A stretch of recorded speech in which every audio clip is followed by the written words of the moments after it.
Hello అండి, అందరికీ నమస్కారం. Welcome to tasty travels with Bhavani. Lunch box సిరీస్లో ఈరోజు ఫ్రైడ్ పన్నీర్ బిర్యానీ ఎలా చేసుకోవాలో చూపిస్తున్నాను. బిర్యానీకి మన మెన్యూలో స్పెషల్ ప్లేస్ ఉంటుంది. నాన్ వెజ్లో చాలా రెసిపీస్ ఉన్నాయి, కానీ వెజ్లో లిమిటెడ్గా ఉన్నాయనే చెప్పాలి. ఈ రెసిపీని మీ వెజ్ మెనూలో యాడ్ చేసుకోండి, మీకు అప్లాజెస్ రావడం ఖాయం.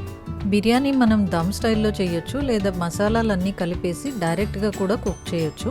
దమ్ స్టైల్లో చేస్తే నో డౌట్ రైస్ అంతా పొడి పొడిగానే వస్తుంది, కానీ మసాలాలన్నీ కలిపి కుక్ చేస్తుంటే పైన ఉన్న రైస్ మాత్రమే పొడి పొడిగా ఉంటుంది, అడుగునంతా ముద్దగా ఉంటుంది.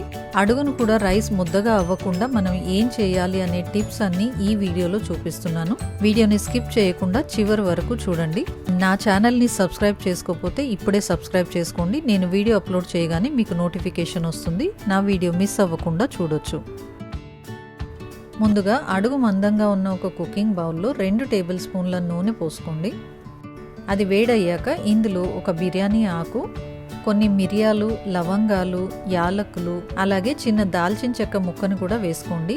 ఈ మసాలాలు మీరు తినే ఘాటును బట్టి ఎక్కువ తక్కువ వేసుకోవచ్చు. పన్నీర్ బిర్యానీ కొంచెం మైల్డ్గా ఉంటుంది కాబట్టి నేను కొంచెం తక్కువగా వేసుకున్నాను.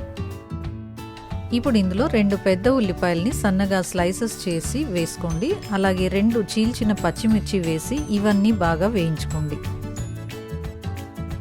ఉల్లిపాయ ముక్కలు ఎక్కువగా వేగాల్సిన అవసరం లేదు, కొంచెం ట్రాన్స్పరెంట్గా అయితే సరిపోతుంది. ఆ తర్వాత ఇందులో 4-5 కాడల పుదీనా ఆకుల్ని వేసి 1 నిమిషం వేయించిన తర్వాత ఇందులో నీళ్లు పోసుకోండి. మీరు తీసుకునే రైస్ క్వాంటిటీని బట్టి 1 కప్పు రైస్ అయితే 1.5 కప్పు వాటర్ని యాడ్ చేసుకోండి. ఈ నీళ్లకి సరిపడా సాల్ట్ యాడ్ చేసి ఒకసారి కలపండి. ఇప్పుడు దీనిపైన మూత పెట్టి నీళ్లు పొంగు వచ్చే వరకు కాగనివ్వండి. నీళ్ళు ఇలా పొంగు వస్తున్నప్పుడు ఇందులో 1/2 టేబుల్ స్పూన్ నిమ్మరసం వేసి కలుపుకోండి. నీళ్లలో నిమ్మరసం వేయడం వల్ల రైస్ వైట్గా ఉంటుంది, అలాగే పొడి పొడిగా కూడా ఉంటుంది. ఇప్పుడు ఈ నీళ్లలో గంట ముందే నానబెట్టుకున్న బాస్మతి రైస్ వేసి అన్నీ ఒకసారి కలిపి మూత పెట్టి ఉడకనివ్వండి. 2 నిమిషాలు హై ఫ్లేమ్లోనే ఉడకనివ్వండి. ఆ తర్వాత సిమ్లో పెట్టి 15 నిమిషాలు ఉడకనివ్వండి. ఈ రైస్ ఉడికే లోపల మనం పన్నీర్ కర్రీ చేసేసుకుందాం. ఒక ఫ్రైయింగ్ ప్యాన్లో 2 టేబుల్ స్పూన్ల నూనె వేసుకోండి.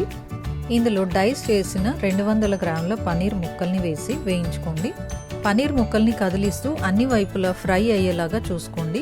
మనకి లైట్ కలర్లో అన్ని వైపులా ఫ్రై అవ్వాలి. డార్క్ కలర్లో ఫ్రై అయితే పన్నీర్ టెక్స్చర్ రబ్బరీగా ఉంటుంది, టేస్ట్ కూడా అంత బాగుండదు. సో చూసి జాగ్రత్తగా వేయించుకోండి.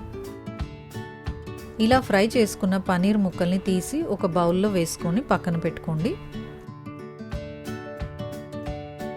ఇప్పుడు అదే ప్యాన్లో ఇంకొక టేబుల్ స్పూన్ నూనె యాడ్ చేసుకొని అందులో సన్నగా కట్ చేసుకున్న 2 పెద్ద ఉల్లిపాయ ముక్కల్ని వేసి వేయించుకోండి. ఇందులో ఆనియన్స్ కూడా మీరు ఎక్కువగా కావాలి అన్నా వేసుకోవచ్చు. ఈ ఆనియన్స్ కూడా ట్రాన్స్పరెంట్గా అయితే సరిపోతుంది, ఎక్కువగా ఫ్రై అవ్వక్కర్లేదు. తర్వాత ఇందులో 2 చీల్చిన పచ్చిమిర్చి వేసుకొని ఫ్రై చేసుకోండి. ఆ తర్వాత ఇందులో కొంచెం కరివేపాకు, కొంచెం పుదీనా ఆకులు, అలాగే కొంచెం కొత్తిమీర కూడా యాడ్ చేసుకొని ఫ్రై చేసుకోండి. ఇందులో పుదీనా మీరు స్కిప్ చేయాలి అంటే చేయొచ్చు. పుదీనా వేస్తే ఒక టేస్ట్ వస్తుంది, పుదీనా వేయకుండా ఇంకొక టేస్ట్లో ఉంటుంది. 2 టేస్ట్లు చాలా బాగుంటాయి. 2 నిమిషాలు ఇలా వేయించుకున్న తర్వాత ఇందులో 1/2 టేబుల్ స్పూన్ ఉప్పు వేసుకోండి. 1/4 టేబుల్ స్పూన్ పసుపు వేసుకోండి.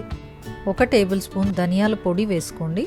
1/2 టేబుల్ స్పూన్ వేయించిన జీలకర్ర పొడి వేసుకోండి.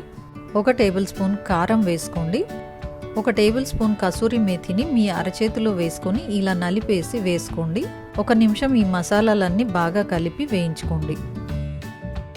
కసూరి మేథిని చేత్తో ఇలా క్రష్ చేయడం వల్ల ఫ్లేవర్ ఎన్హాన్స్ అవుతుంది. ఈ కర్రీలో ఈ ఫ్లేవర్ని మిస్ అవ్వకండి.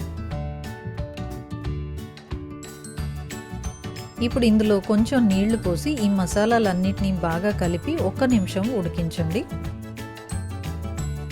ఈ మసాలాలో మనం వేయించి పెట్టుకున్న పన్నీర్ ముక్కల్ని వేసి బాగా కలిపేస్తే పన్నీర్ కర్రీ రెడీ అయిపోతుంది. బిర్యానీ కూడా రెడీ అయిపోయింది. నైఫ్ టెస్ట్ చేసి చూడండి, వాటరీగా లేదు అంటే బిర్యానీ రెడీ అయిపోయినట్టే. ఈ బిర్యానీని ఈ బౌల్లో ఇలాగే ఉంచేసాము అంటే పైన పొడి పొడిగా ఉంటుంది, లోపల అంతా మెత్తగా ముద్దగా అయిపోతుంది. అలా అవ్వకూడదు అంటే ఏం చేయాలో చూద్దాం. ఇందులో 2 మెథడ్స్ ఉన్నాయి, మీకు ఏ మెథడ్ వీలైతే అది చేసుకోండి. స్టవ్ ఆఫ్ చేసిన 5 నిమిషాల తర్వాత వీడియోలో చూపిస్తున్నట్టు ఒక గరిటెతో సైడ్స్ నుంచి రైస్ని ఇలా కదిలించండి. ఇలా చేయడం వల్ల రైస్ అడుగున ముద్దగా అవ్వకుండా ఉంటుంది. అలాగే ఇంకొక మెథడ్ ఏంటి అంటే కంప్లీట్గా ఈ రైస్ బౌల్ని ఇంకొక బౌల్లోకి ఫ్లిప్ చేసేయండి. అలా ఫ్లిప్ చేసిన తర్వాత 5 నిమిషాలు అలాగే వదిలేసి ఆ తర్వాత దానిపైన మూత పెట్టండి. ఈ 2 మెథడ్స్లో ఏది చేసినా మీకు రైస్ పొడి పొడిగానే ఉంటుంది. అంతే అండి, ఫ్రైడ్ పన్నీర్ బిర్యానీ సర్వింగ్కి రెడీ అయిపోయింది. మీకు నచ్చిన సలాడ్తో సర్వ్ చేసుకోండి. ట్రై చేసి ఎలా వచ్చిందో కమెంట్ సెక్షన్లో కమెంట్ చేయండి. ఈ వీడియోలో చెప్పిన టిప్స్ మీకు హెల్ప్ అవుతాయి అనుకుంటున్నాను. ఇలాంటి టేస్టీ రెసిపీస్తో నెక్స్ట్ వీడియోలో కలుసుకుందాం. Please like, share and subscribe. పక్కనే ఉన్న బెల్ సింబల్ని ప్రెస్ చేయండి. నా వీడియో అప్లోడ్ అవ్వగానే మీకు నోటిఫికేషన్ వస్తుంది. నా వీడియో మిస్ అవ్వకుండా చూడొచ్చు. Thanks for watching.